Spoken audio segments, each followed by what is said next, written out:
Olá! Olá, este é o Visual, um programa acessível da TV Brasil. E só aqui os surdos acompanham as notícias em Libras. Acompanhe o nosso programa também pelo facebook.com/visual TV Brasil. Direto do Rio de Janeiro, o Visual começa agora.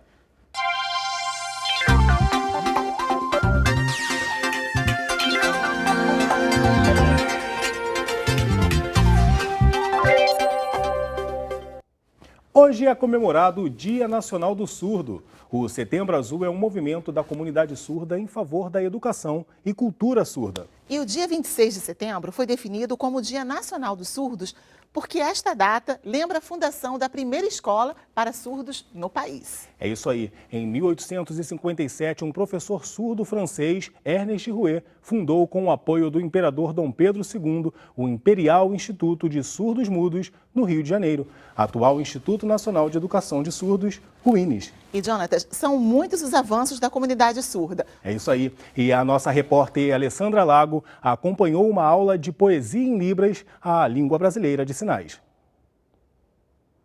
A comunicação pela língua brasileira de sinais é rica e cheia de particularidades. Com a poesia não seria diferente. As mãos de Cristiane, de 28 anos, trazem a sensibilidade de um poema que fala sobre o ciclo da vida de uma árvore.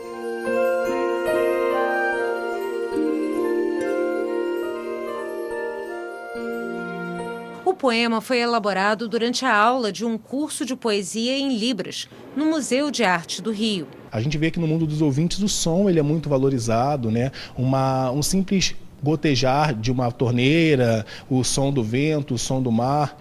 E no mundo dos surdos isso não tem relevância, né? Então, como transformar isso de forma artística? E nesse curso aqui de poesia, a gente está aprendendo exatamente a fazer isso com as mãos, né? Então as mãos falam sem a necessidade do som. Esta é a primeira semana dedicada à comunidade surda, organizada pelo Museu de Arte do Rio.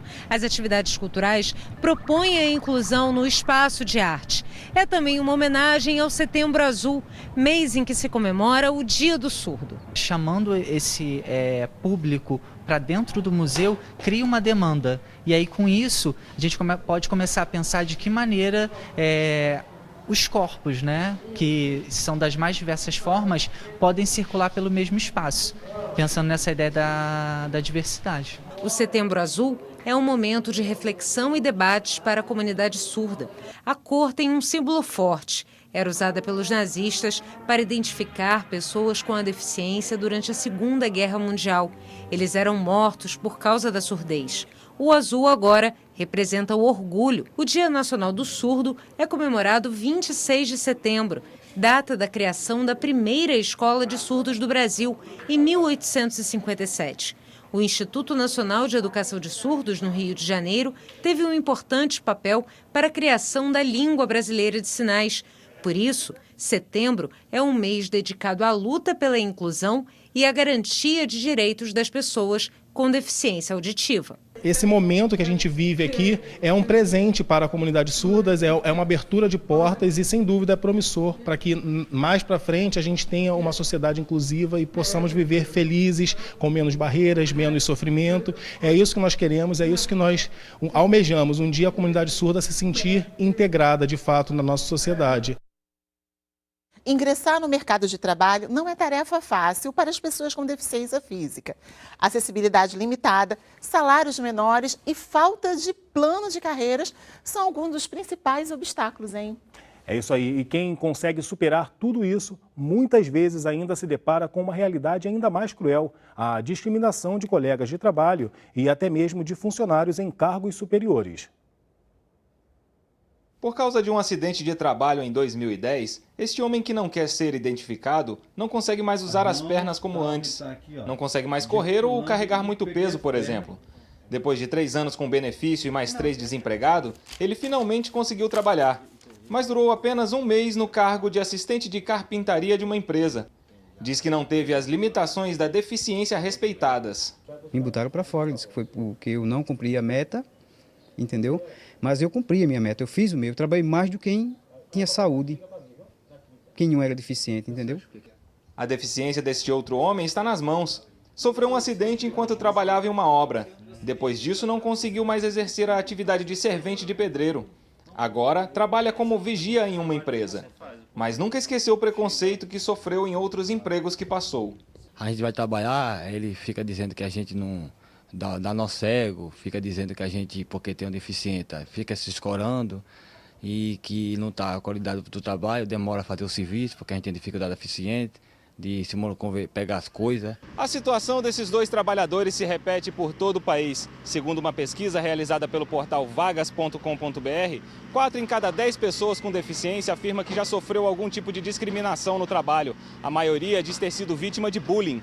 Mas o preconceito pode dificultar promoções e até mesmo dificultar o convívio com os demais colegas de equipe. O colaborador pode ser que ele passe a evitar situações no trabalho porque ele sofre agressões e aquilo gera ansiedade nele. E isso vai ser totalmente disfuncional, tanto do ponto de vista do trabalho, quanto laboral, quanto do ponto de vista social. No Brasil, a Lei 8.213, que obriga empresas acima de 100 funcionários a preencherem de 2 a 5% das vagas com portadores de deficiência, completou 25 anos.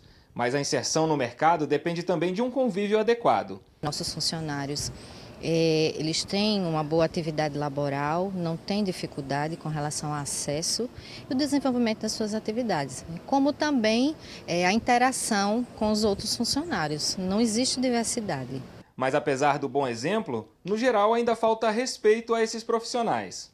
Não são todas empresas, mas muitas humilham a gente, joga bullying com a gente, entendeu? E eu queria que tivesse mais consciência eles disso, que o deficiente precisa trabalhar.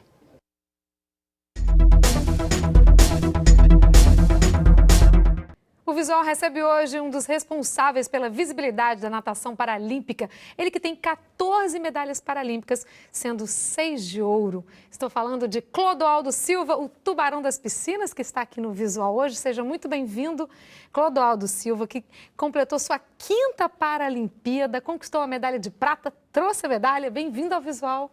Obrigado, Dani.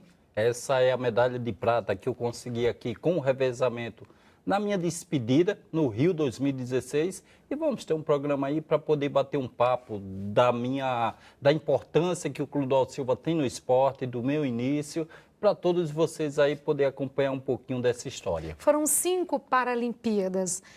Para quem acompanha a sua trajetória, realmente chegou o momento de parar? Não tem mais volta?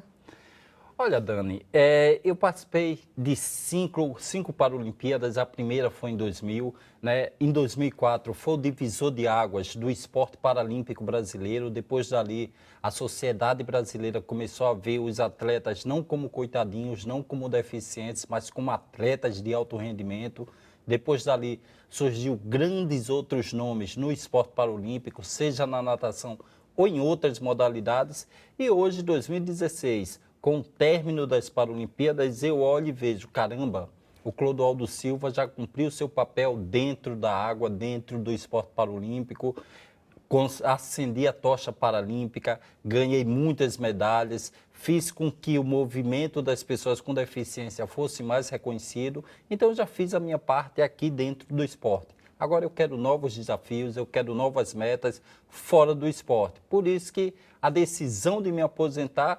E nesse momento eu quero curtir minha filha, quero curtir minha família, para depois decidir o que eu faço fora das piscinas. E dentro da piscina paralímpica foram 2 provas e aí veio a medalha de prata, que tem um gostinho de ouro, tem um gostinho de fechamento de um ciclo, né? Ganhar essa medalha com revezamento foi algo histórico para a gente. Por quê?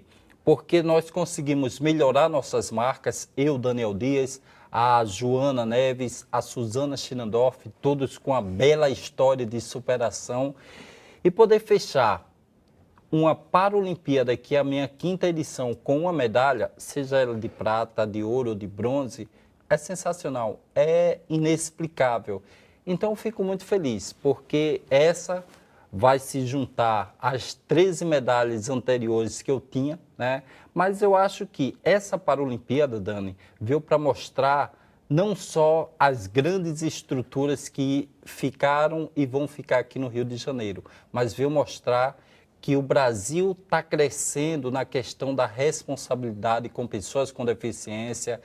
Eu acredito que esse vai ser o maior legado, o educacional, o social, o cultural que as pessoas sem nenhum tipo de deficiência possam nos ter mais como exemplo, até para superar os seus limites e que possa estar nos respeitando de uma vez por todas, e tudo isso graças à Paralimpíada aqui do Rio. Após 20 anos de carreira, o que esperar do Clodoaldo Silva? Agora eu tenho meus projetos sociais lá em Natal, o Instituto Clodoaldo Silva, que eu quero dar andamento. Nesse momento ele está parado. Tem palestras motivacionais que eu realizo por todo o Brasil, para todos os tipos de faixa etárias, né? Tem também outros projetos de grandes empresas que já procuraram o Clodoaldo para poder estar participando de mentor para os atletas olímpicos e paralímpicos rumo a 2020. Então, eu tenho muitas coisas para fazer, mas nesse momento o Clodoaldo Silva quer literalmente fazer nada, né, com a sua filha, com a sua esposa, curtir essas férias, curtir essa aposentadoria, mas daqui a pouco eu volto ativa, não dentro, mas fora da água, colaborando para o esporte paralímpico e principalmente colaborando para o segmento das pessoas com deficiência, que no Brasil são 45 milhões de pessoas que têm algum tipo de necessidades especiais, mas que são capazes. E eu tenho certeza que eles se inspiraram e viram nos Jogos Paralímpicos para serem grandes campeões como a gente. Se não for dentro do esporte, que possa ser fora dele. Obrigada pela sua história, obrigada pelos seus ensinamentos, pelas suas palavras aqui no Visual e por participar aqui com a gente, né? Muitíssimo obrigada por participar do Visual. Eu que agradeço.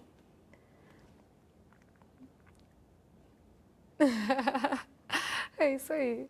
E o Visual fica por aqui. Pelo nosso WhatsApp, você entra em contato com a gente e pode mandar sugestões. Anote o nosso número, 021 974 522 300. Tchau, tchau. Muito obrigada pela companhia. Tchau.